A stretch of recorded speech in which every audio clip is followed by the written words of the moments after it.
summarize what I told about this slide.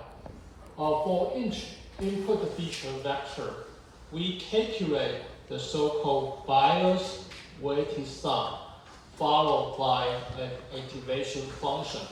So we can nonlinearly convert the feature vector x to n, capital N hidden unit nonlinearly. So the summary of this slide is that after bias weighted sum followed by nonlinear activation function, each input feature vector x has been converted nonlinearly into a capital N dimensional hidden units. Okay, so let's look at the second layer of neural networks. It corresponds the term inside the right rectangle from a single, from individual basis function to layer combination. So in the second layer of neural network, we are going to consider the terms enclosed by the right rectangle. The hidden unit here, Z1, Z2 to Z capital N, are linearly combined in the second layer of neural networks. So Z1 corresponds to phi 1 of the case. Z2 corresponds to phi 2 of the case. But Z are parametricalized and could be learned. The parameter could be learned. They are the measured difference. So let's look at this equation. We have Z1, the corresponding Z1, Z2, Z3 here. We would like to linearly combine them by using the weight Wj in the linear model. However, in neural networks, we consider a very similar way to carry out linear combination and nonlinear activation. Okay, so given a feature vector, we have its hidden unit Z1, Z2 to Z capital M. We consider the bias weighted sum. You might notice that the superscript becomes 2 because this is the second layer of the neural network. Okay, so we calculate K02 are the so-called bias term in the second layer, and Kj2 are the weight. There are also two indexes.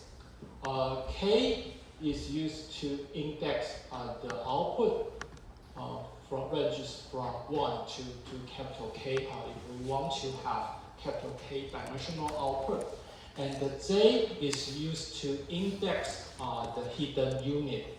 So the range of J is from 1 to capital N. Okay, this equation actually is, you might focus on this equation. This equation is quite similar to this one. In the first layer, we calculate bias weighted sum followed by an activation function. In the second layer, after calculating the bias weighted sum, we still consider an output activation. Depends on the application, we can employ a nonlinear activation function or linear activation function or an identity function. In general, we use sigma here. Take regression as an example. If this is a regression task, f is an identity function. So the sigma used here is an identity function. It is linear because it is an identity function. For two-class classification, f should be a logistic sigmoid function. Sigma here could be a logistic sigmoid function for two-class classification. For multi-class classification, f is the softmax function. So sigma could be a could be a softmax function here. So if you compare the first slide in the first layer of neural network and this slide for the second layer of the neural network, you can have the observation. What we calculate in each layer of the neural network is that for BIOS weighted sum followed by nonlinear or linear activation function. So this is the task we do for each layer of the neural network. Okay, so let's discuss the output layer of the neural network. In this spatial case, it is a second layer. It's a two-layer of neural network. So the activation function sigma is given here.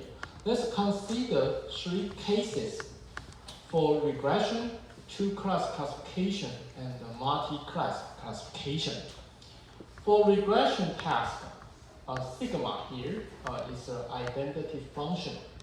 So it is linear layer for regression. For two-class classification, sigma could be a logistic sigmoid function. Its formulation is given here. Okay, it is differentiable and nonlinear with respect to the input A. For multi-class classification, sigma could be the softmax function. Its formulation is given here.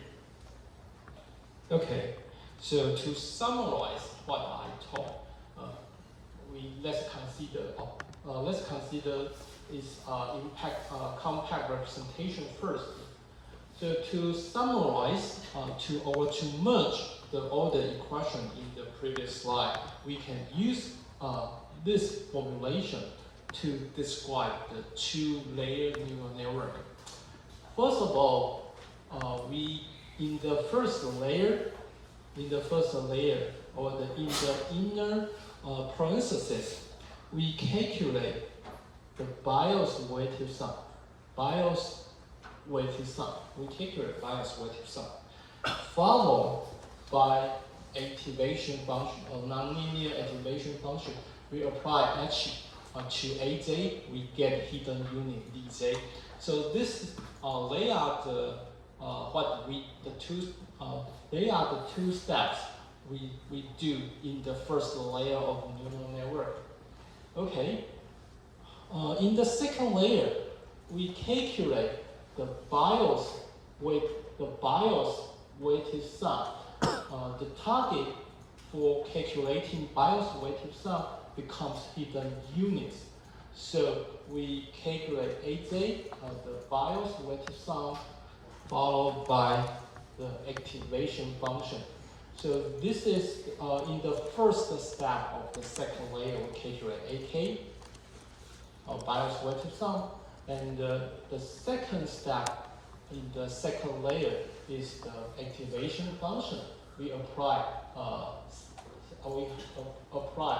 sigma to AK to get YK. So this is the formulation of the two-layer neural networks. Okay.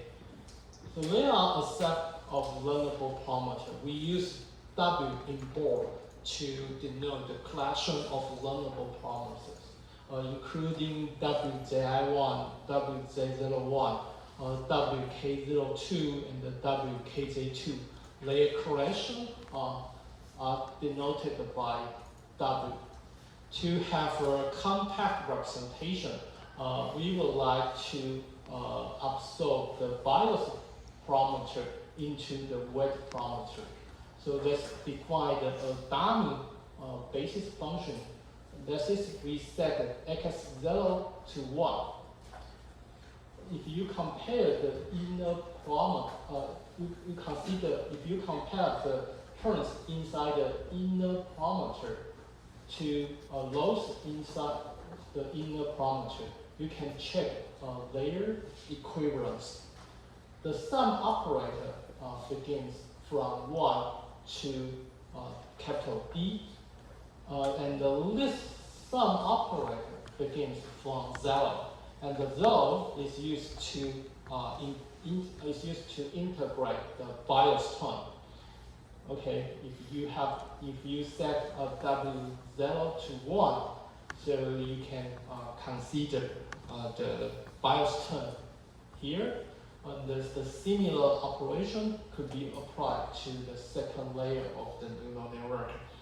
OK， 所以在这页投影片我主要是把刚刚讲过的东西呢做一个总结，这2层的类神经网络那我们说呢，每一层里面我们都做2个最主要的工作，一个是算它的 input 的 BIOS weighted sum，BIOS weighted sum，第二个是算 activation function，把算出来的这个 BIOS weighted sum 的结果，把它套用到一个过一个 nonlinear activation function， 这是第2个步骤。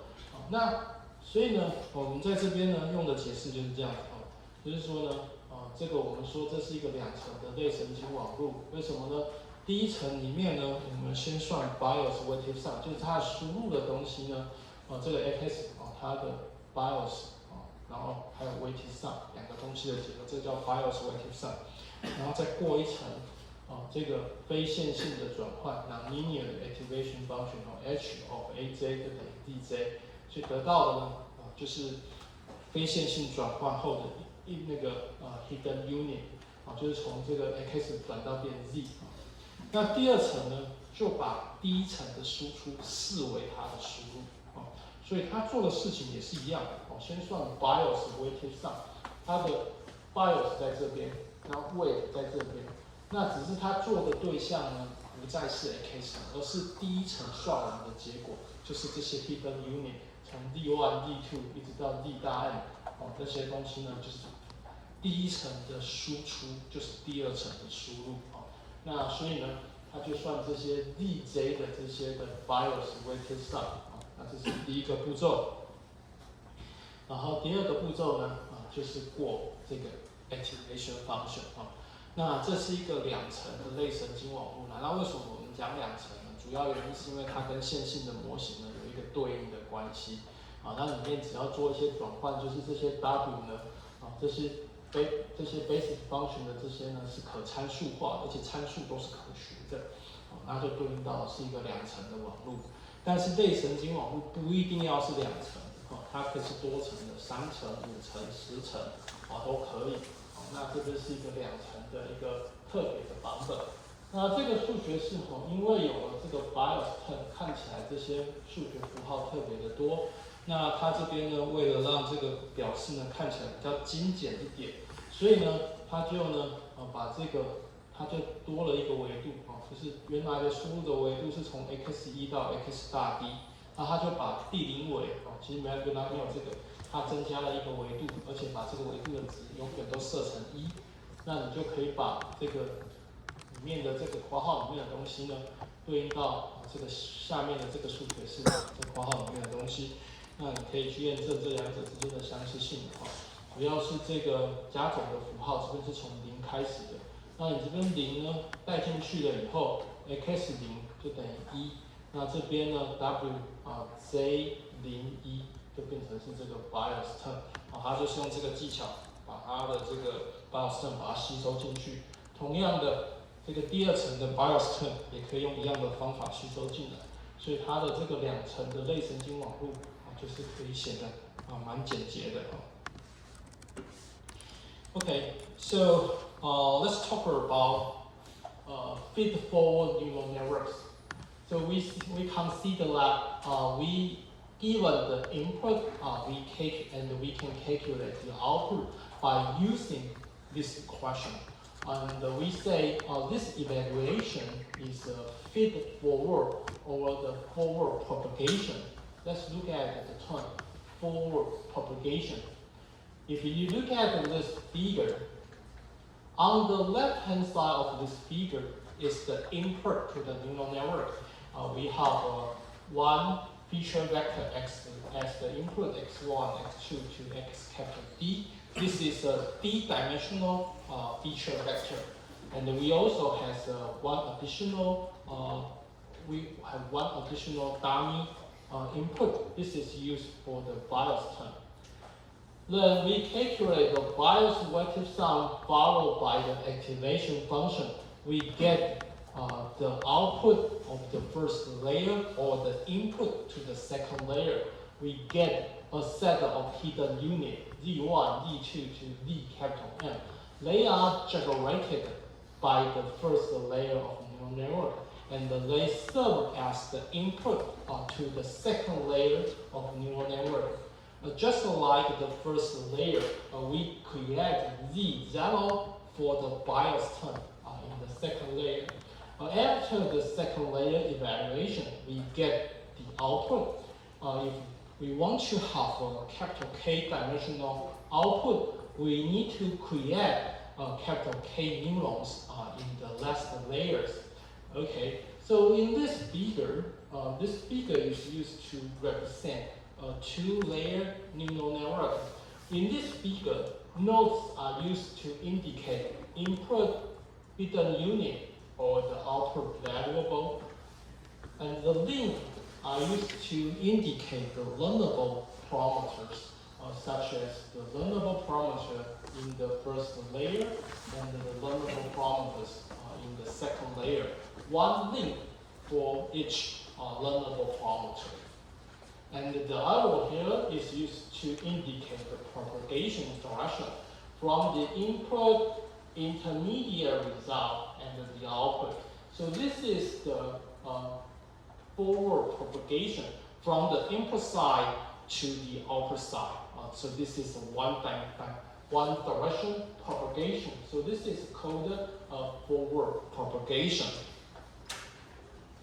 Actually, neural network is a quite powerful machine learning model, and it is applied to various applications in the field of AI. So let's look at some potential generalization to neural network. Actually, if we consider the neural network model with many layers, it is referred to as deep learning. Deep learning is the task of deep learning is to learn a neural network of many layers. For example, we learn a neural network more than 10 layers. It could be called deep learning. So this is one aspect of generalization according to the number of hidden layers. The second type of generation is that individual units need not be fully connected to the next layer. Take this as an example. For the hidden unit Z2 here, we don't need to consider every input in its previous layer. It is just related to X2, and it is not directly linked to X1. So this is called, this is one particular generalization of neural network. One important branch of deep learning called convolutional neural networks. It is developed based on this property. And the third type of generation is called skip connection. Let's say individual link may skip over one or more subsequent layers. Take this link as the example. The output of neuron XY is directly delivered to Y. It is not be leveraged or not served as the input to any hidden layer. This is called skip connection. Okay, this is just for this. We just provide some example to generalize the neural network. However, in this chapter, we will focus on a two-layer feed-forward neural network and its optimization.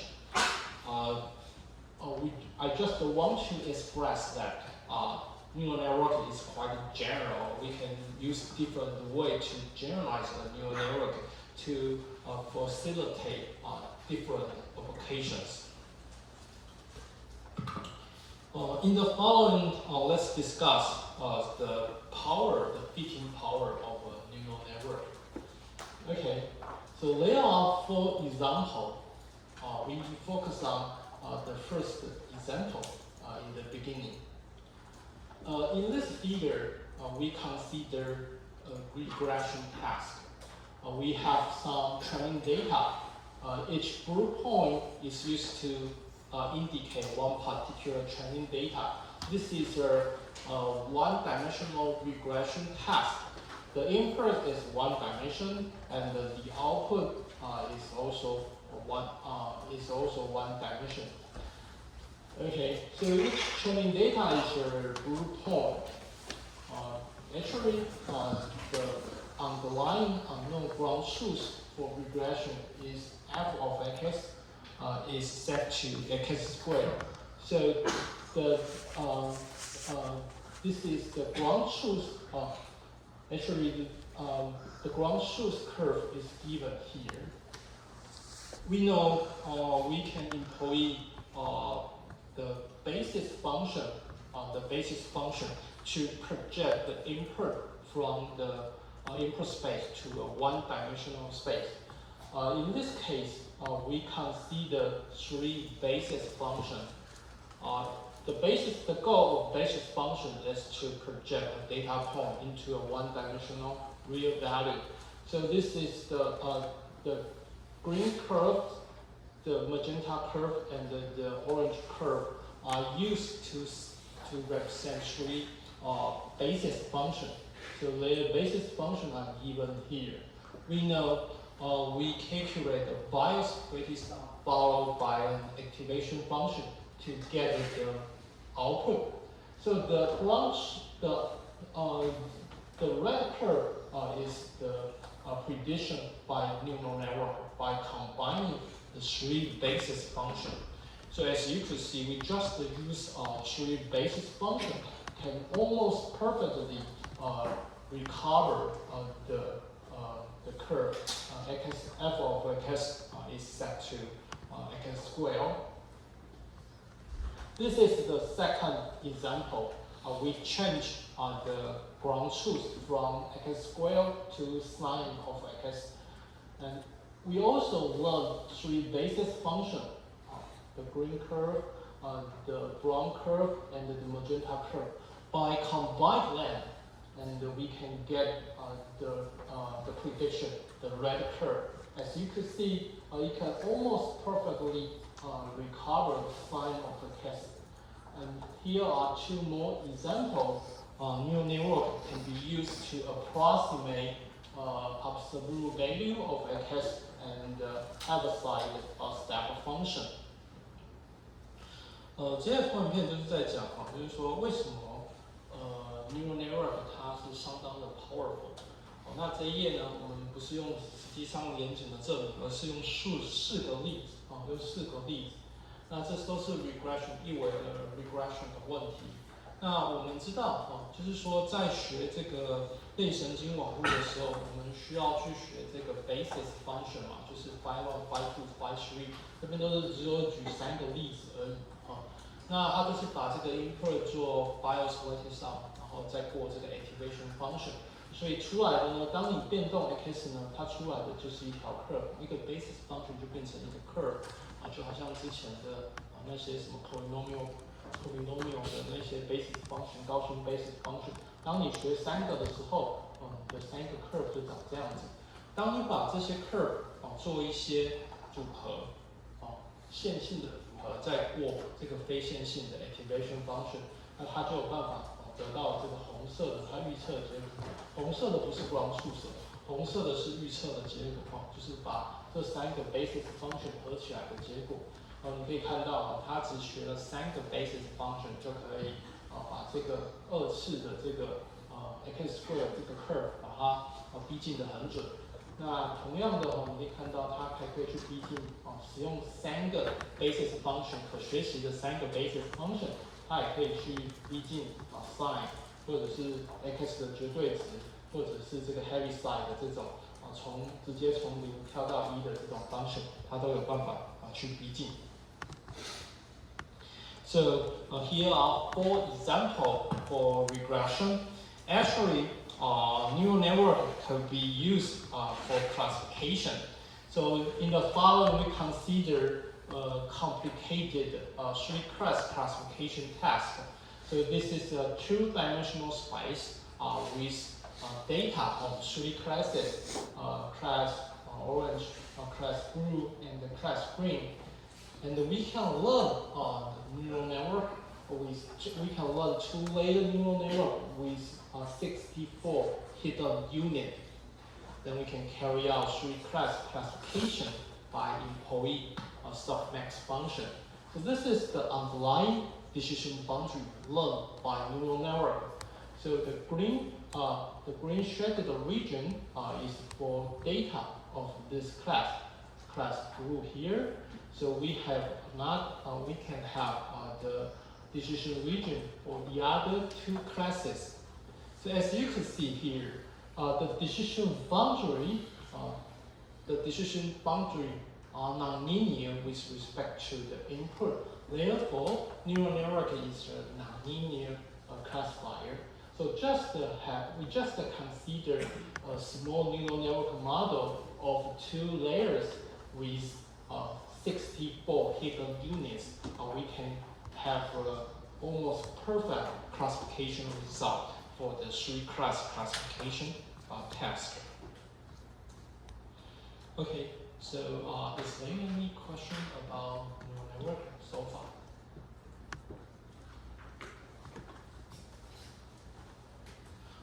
Okay, since we are going to announce homework number 2 by our teaching assistant, Sean.